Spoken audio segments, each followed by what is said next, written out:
স্বাস্থ্য, শিক্ষা খাত এবং ডেমোগ্রাফিক ডিভিডেন্ড এবং এই যুব সমাজের উন্নয়ন, কর্মসংস্থান সৃষ্টি, এগুলো কিন্তু সব কিছু এক জায়গায়।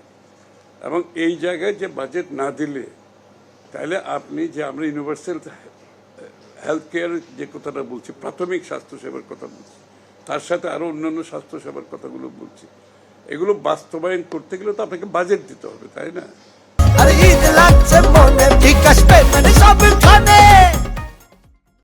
স্বাস্থ্য শিক্ষার বেলায়ও তাই। শিক্ষার কিন্তু আমরা বিস্তৃতিটা বাড়াচ্ছি। এখানে কিন্তু প্রচুর হবে আপনার স্কিল ডেভেলপমেন্ট, আপনার দক্ষতা বাড়ানোর জন্য। এখানে প্রচুর ইনস্টিটিউশন হবে, যে আমরা এগুলোকে কি ইনস্টিটিউট বলছি, কারিগরি শিক্ষা কেন্দ্র। কারিগরি শিক্ষা কেন্দ্র প্রচুর। আমরা তো চাই না আমাদের ছেলেমেয়েরা মেট্রিক, আইএ, বিএ, এমএ পাশ করুক, তারপরে চাকরি পাবে না, বসে থাকবে।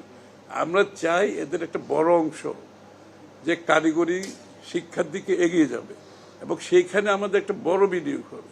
এবং কারিগরি শিক্ষাটাকে আমরা একটা মানসম্পন্ন জায়গায় নিয়ে যেতে চাচ্ছি, যেখানে অ্যাক্রেডিটেশন থাকবে, সার্টিফিকেশন থাকবে, গ্লোবাল পিয়ারদের সাথে রিভিউ থাকবে।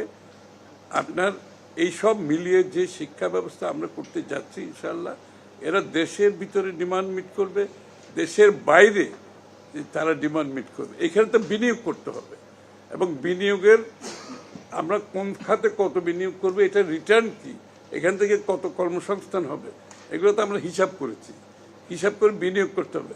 কারণ বাস্তবায়ন হবে কিনা এটা তো অপেক্ষা করতে হবে। বাস্তবায়ন হবে কিনা, তো বাস্তবায়ন তো করতে হবে। বাস্তবায়ন না হলে আমরা আমাদের গ্রোথ